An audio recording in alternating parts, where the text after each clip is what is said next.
Hola, hoy nos toca desarrollar el plan de estudios, Fundamentos de Ciencias de la Computación, Curso A, Lección 4.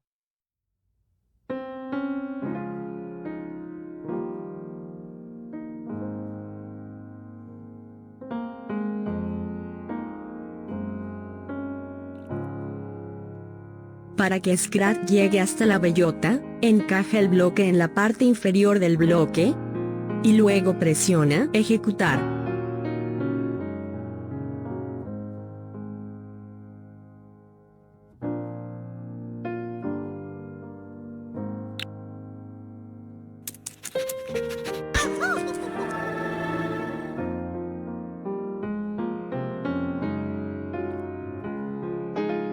Encaja ambos bloques en la parte inferior del bloque para terminar tu código.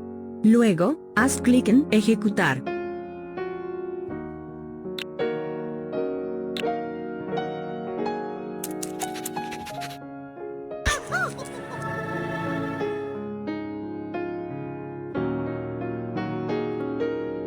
Toma un bloque de la caja de herramientas y agrégalo a la parte inferior de los otros bloques para finalizar este código. Luego haz clic en Ejecutar.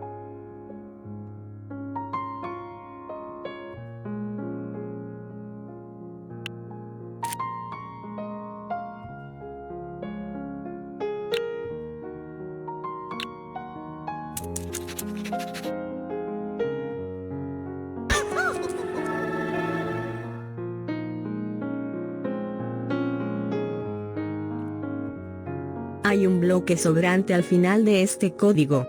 Arrástralo a la caja de herramientas para descartarlo.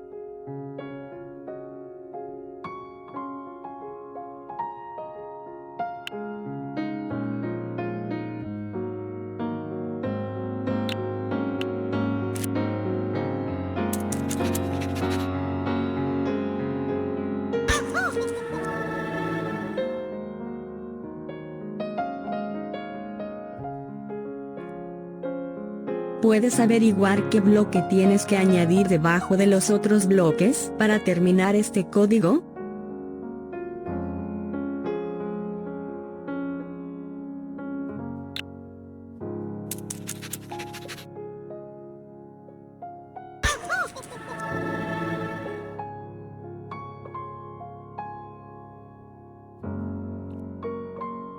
Prueba este tú mismo.